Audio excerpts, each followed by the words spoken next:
Ah, finally it came. This is the Hyte Y60 in white. And I am so excited that this finally found its way here, not because I can do the review. The table is like too low.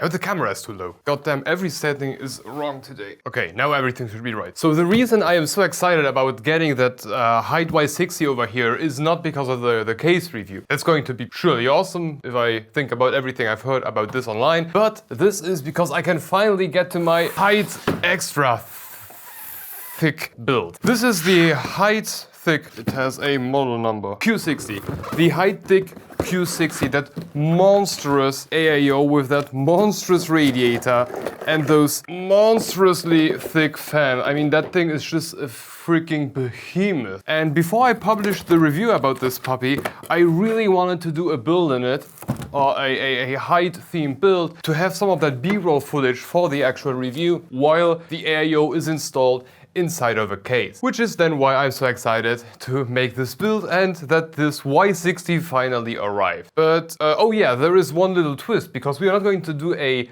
Hyte Thicc build, it's going to be Xtra Thicc. But what are we going to use? So I got everything in white. I mean, you can see that, so I wanted to stay somewhat in that white color scheme, which is why I pulled out this ASRock Z790 Steel Legend, because it's like the whitest motherboard of the new generation that I got. And we're going to combine that with these beautiful Asgard RAM, which are also white and gray, so until now everything fits. Then for the CPU is just going to be a 13700K, right? Yeah, 13700K, a bit overpowered for the GPU, but yeah. So for the GPU, we're going to use a Zotac 4070. Now, I would have loved to take like a 4080, 4090, whatever is bigger, but this is like the only white GPU that I got. And I mean, it's still a 4070, that's still not a bad card, all things considered. So yeah, that's going to be what we use. And thankfully, because this one doesn't have that NVIDIA Octopus block, that's the reason why I can use some cable extensions, which are beautiful for once, and that makes me happy. So let's start by unpacking all of this. Yeah, cable scratchy. I'm definitely going to hit the ceiling, and I'm definitely going to break this lamp one day. And one day I will definitely throw a case or a full PC down this table. Guaranteed, one day that will happen. Oh yeah, when you like throw a big piece of cardboard in this room, the echo, that just hurts. It's like just bass echo, and I need some bass traps. Oh yeah, that's one hell of a beautiful case. It's one thing to see reviews and B-rolls and all of that stuff, the good stuff, but seeing something like this for the first time, that's, oh yeah. This is beautiful. Oh goddamn. And yeah, it does remind me a lot of the top reminds me a lot of the Montec, what was it, King 95. And that other case that for the love of God, I can't remember the name. Yeah, I will look for the video. And we will, this one here, that's the one. Put this into a safe spot. Is this removable? No, it is not. It will stay like that. So, okay, this is one hell of a beautiful case. So, what we got here is a PCIe riser by default. PCIe risers, like GPU riser cables, to get it to switch the orientation. They are like really expensive from the get-go. So, having one included in the case is not cheap, but looks great. We got two fans pre-mounted in the bottom, one in the back here. They do look hideous, I will say that. It's like the ugliest fan they could come up with. They do resemble to some degree like those Hyte fans, the Thicc FP12. Of course not in thickness, but like the structure. They have like this groove here, and they also have this groove. The blades are not that similar, but a bit. We got the same logo design, and we got the same rubber round. So to some degree, they do have resemblance. So that's fine. Whew, let's open up the back here. Thing to remember for the review number 1. The screws on here are like tight. It's like a thumb screw. And it's not catching, and you need to remove it completely, which kind of sucks, but this is one big mesh panel. A bit of installation goodies, and that's basically it. A fully disassembled Hyte Y60. Looks amazing until now. So I would say let's start with the base system, and then we will start to throw things into here. Do I need more fans? We have 1, 2, 3 intake, then we got 2 and theoretically 4 intake, of which it's actually more going through the radiator, so it's not actually 4, more like 2, but we got like 2 additional intakes, so like 4 intakes and 1 exhaust. Yeah, we need fans for the top. So I got ourselves 2 of these new Be Quiet Pure Wings 3 in white.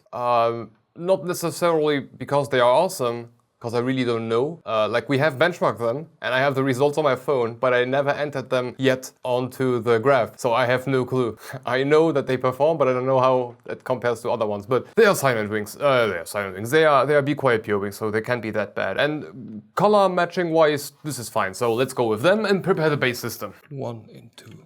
Oh yeah, wrong way. Great start of the video. 1 into 1.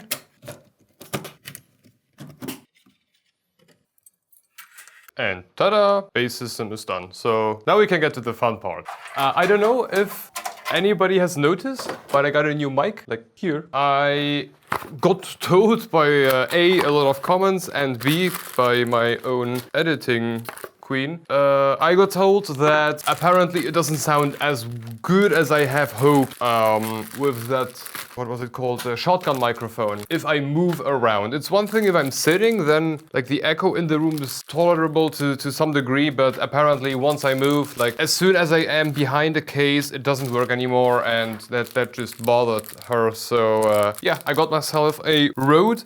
No, I am apparently not allowed to say Rode. It's Rode. I'm gonna be butchered for that, but I bought a Rode Lavalier 2, which is apparently the best next thing after the one that I had previously. How the fuck am I supposed to install that that thing with the GPU bracket sitting like that? So apparently you're supposed to remove this, which is one extra step. Yeah, okay, this comes out, and now you can install the motherboard. Okay. Yeah, so I just bought a new one. Those microphones, they are not really that expensive, to be honest. It was like $100, not even. And apparently it's like really, really good. And we are going to test that in post. So I'm looking forward to that. But that doesn't change the fact that I bought an army of like styrofoam panels. These like anti-echo, anti-whatever. Not the pyramid ones, but the actual ones. Because that's apparently better for echo in a room. Pyramids are like very good for high sound apparently, but not that good in low sounds. But don't quote me on that. Oh my god, like all of that sound room noise improvement, that's a Bible for itself. It's incredible. People that are dabbling in that way, it's just, there is so much to know. No, I need to reposition that GPU bracket onto the second spot anyway. Wasn't it like only ITX motherboard that used like the actual first PCIe slot?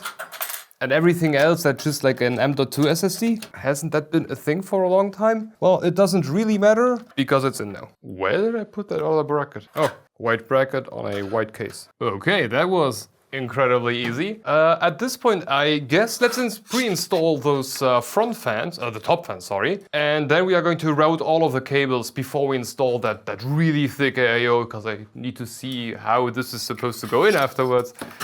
So let's first finish up the fans. How is...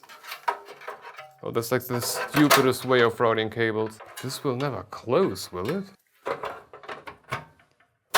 No, it will. Okay, so I don't care.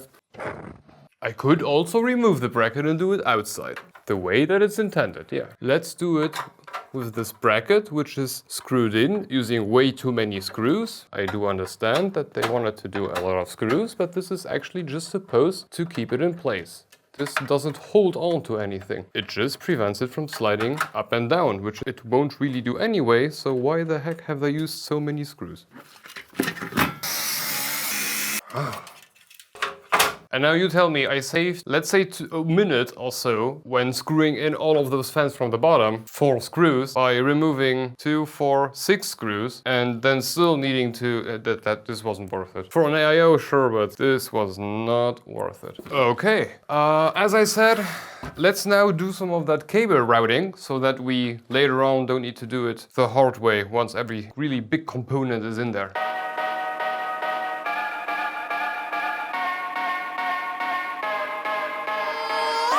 Well, I gotta give it to Hyte. This was very easy and very quick.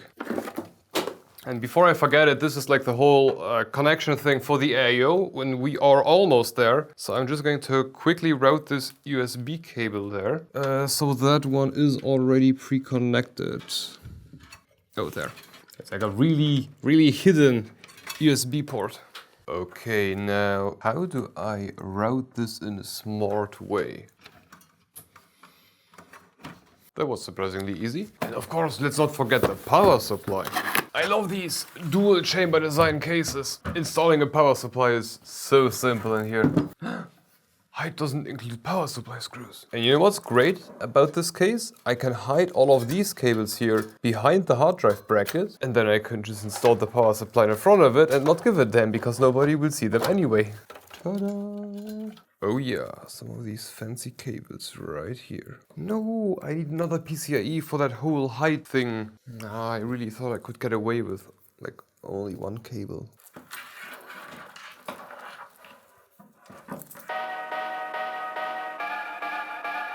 Oh yeah. Okay, now the last two steps is installing the AIO and then the GPU, but before we do the AIO, I think it's easiest if we pre-mount all of the fans that we are going to use, and we are going to use two, which conveniently, wrong side, which conveniently are like super magnetic. I just need to make sure that I don't mount them the wrong way. Yeah, because they are essentially pulling air in from behind the case and then pushing it through the radiator. So I need to make sure I got that correct. Yep. I think I need to turn all of this around. Or do I? Yeah, this is now correct. Oh, that was stupid. That was like really stupid. Okay, I need to figure out a way. Oh, I have two of those cables. I need to figure now a way out to mount all of this inside of the case without everything falling apart. Yeah, something like that. Okay, and if I put this somewhere, and now just a second screw. That was the hardest part. Definitely the hardest part. Oh, I should have... still have that double USB-C cable here in the back. Oh no, I still have this here. And this needs to go like... I should have done that beforehand. Okay, wasn't that hard after all. Okay, I guess time for the cooler. And that shouldn't be that hard. Or at least the mounting on the socket shouldn't be that big of a deal. Or was the whole block, the whole AIO meant to be mounted with the tubes down? Oh no. It was. But then the connection will be coming out on the left side. No, this should actually work. Oh yeah, I can still push the AIO down quite a bit. Okay, now. Okay, last step of the day. The world's most tiniest GPU in combination with the biggest freaking CPU cooler that I had. Because why not? It's not even two of these. It just needs one 8-pin. Oh god, the second one was all for nothing. I thought the GPU needs two of them, not one. Oh boy, this does look awesome. Let's just see if it boots. Oh, now all of that peeling. Oh god, so much peeling. 1, 2, 3, and 4.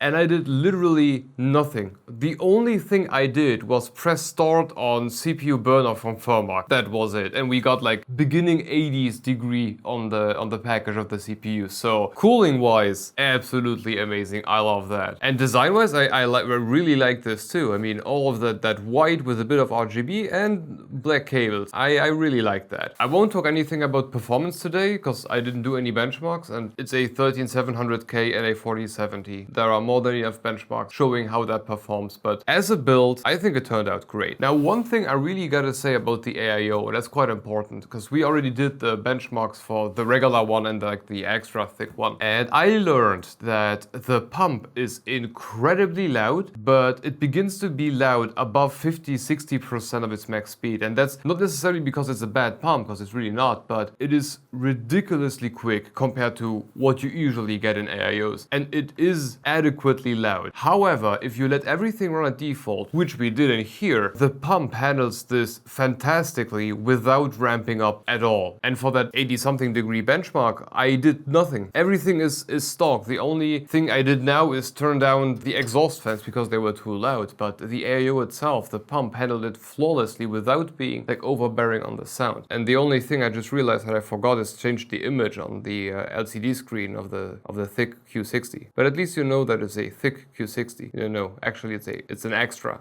Thicc Q60. So yeah, this was our YQ-60 Xtra Thicc build, and now I'm glad that I have the AIO installed in something so that I can do some of the B-rolls that I need for the review. But for me, this thing turned out awesome. I really like it. But you tell me in the comments, and for today, I believe this is going to be it. I thank you for watching, and if you want to continue watching, have a look at this build that we did. It was maybe not as beautiful as this one. Yeah, this one is like really pretty, but it's also interesting. So I hope to see you in the next one.